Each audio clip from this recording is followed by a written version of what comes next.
حضرت عمر بن عبدالعزیز جو کہ اموی خاندان کے چشم و چراغ تھے، لیکن ان کا مزاج سب سے ہٹ کے تھا، انوکھا اور نرالا تھا۔ سلیمان نے ساری زندگی تخت و تاج کی بسر کرنے کے بعد سوچا کہ میں ان کو اپنا نائب بناؤں۔ تو خیر جب ان کا انتقال ہوا تو لوگ دمشق کی جامع مسجد میں جمع ہوئے اور وصیت نامہ پڑھا گیا۔ تو حضرت عمر بن عبدالعزیز کھڑے ہوئے، فرمایا لوگوں نہ تو میری منشا تھی کہ مجھے خلیفہ بنایا جائے اور نہ مجھے اس بات کا علم تھا، یہ میری منشا اور آپ لوگوں کی مشاورت کے بغیر کیا گیا ہے، میں اس سے دستبردار ہوتا ہوں، آپ جس کو چاہیں اپنا خلیفہ مقرر کر لیں۔ تو لوگوں نے کہا آپ ہی ہمارے امیر ہیں، آپ ہی ہمارے خلیفہ ہیں۔ تو آپ نے فرمایا کہ جب تک اللہ کی اطاعت کرتا رہوں تب تک تمہارا خلیفہ رہوں گا۔ اور پھر آپ نے حکم نامہ جاری کیا کہ میری جتنی جائیداد ہے ساری بیت المال میں جمع کروائی جائے گی، اور جتنے بھی اموی شہزادے تھے ان کی جائیدادیں جو انہوں نے لوگوں کے ضبط کی ہوئی تھی سب کو بحق سرکار ضبط کرنے کا حکم نامہ جاری کیا۔ مسجد سے باہر نکلے تو آپ کے لیے شاہی سواری لائے گی، فرمایا میرا خچر کافی ہے میرے لیے۔ گھر پہنچے تو اپنی بیوی فاطمہ بنت عبد الملک سے کہا، جو بادشاہ کی بیٹی ہے، بادشاہ کی پوتی ہے اور 4 بادشاہوں کی بہن ہے، ناز و نعم میں پلی ہوئی ہے، کہا کہ میرے ساتھ تم رہنا چاہو تو تمہیں اپنے سارے زیورات، زر و جواہر، سارا مال بیت المال میں جمع کروانا ہوگا اور فقیرانہ زندگی بسر کرنا ہوگی۔ اب اس پاک باز خاتون نے کہا کہ میں اس کے لیے تیار ہوں، میں فقیری کی زندگی کو ترجیح دیتی ہوں۔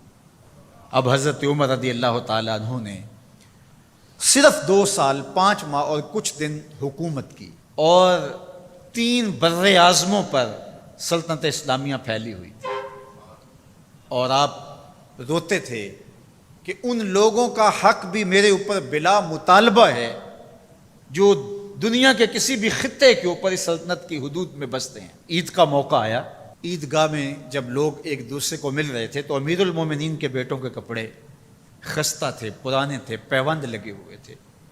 تو آپ نے اپنے بیٹوں سے کہا کہ تمہیں شرم تو آ رہی ہوگی کہ امیر المومنین کے بیٹے ہو کہ تمہیں ڈھنگ کا لباس بھی دستیاب نہیں ہے۔ تو آپ کا ایک بیٹا عبد الملک بن عمر بن عبدالعزیز جو آپ کی زندگی میں انتقال کر گیا تھا، اس نے کہا ہمیں اس بات پہ فخر ہے کہ ہمارے باپ نے خیانت نہیں کی ہے، ہمارا باپ دیانتدار ہے۔ جب گھر آتے ہیں تو آپ کی بیٹیاں آپ کو عید مبارک کہتی ہیں، آپ سے ملتی ہیں، لیکن منہ پہ کپڑا دھرا ہوا ہے۔ تو حضرت عمر رضی اللہ تعالیٰ عنہ عمر بن عبدالعزیز بولتے ہیں کہ بیٹی آپ نے چہرے کے اوپر کپڑا کیوں رکھا ہوا ہے؟ تو وہ کہتی ہیں ہم نے کچے پیاز سے آج کھانا کھایا ہے تو اس لیے ہم نے کپڑا رکھا ہے کہ آپ اس کی سمیل محسوس نہ کریں۔ تو حضرت عمر بن عبدالعزیز رو پڑتے ہیں اور فرماتے ہیں کہ کس باپ کا جی نہیں چاہتا کہ میری اولاد آسودہ ہو، لیکن میں آخرت سے ڈرتا۔ حضرت عمر بن عبدالعزیز رضی اللہ تعالیٰ عنہ کے 2 سال 5 ماہ اور چند دنوں کے اندر ایسا عدل پھیلتا ہے کہ لوگ کہتے ہیں ہمیں لگتا تھا آسمان اور زمین کے درمیان ترازو گاڑ دیا گیا ہے، ہر شے پوری پوری تولی جا رہی ہے، اور اتنی خوشحالی آتی ہے، اتنی خوشحالی آتی ہے، لوگ زکوٰۃ کے پیسے لے کے نکلتے ہیں، کوئی زکوٰۃ لینے والا نہیں ملتا۔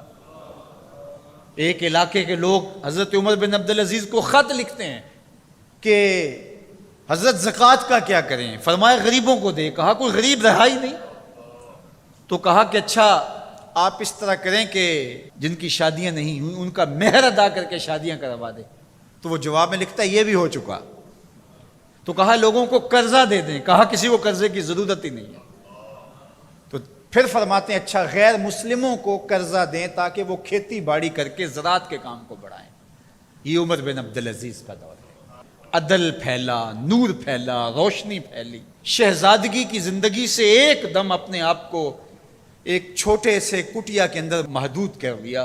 اللہ اکبر۔ حضرت عمر بن عبدالعزیز رضی اللہ تعالی عنہ مسلمانوں کے نامور خلیفہ ہے، اور ان کو ان کے عدل، ان کے انصاف، ان کی سادگی اور ان کی زندگی کے اس خوبصورت طرز کی وجہ سے عمر ثانی کہا جاتا ہے۔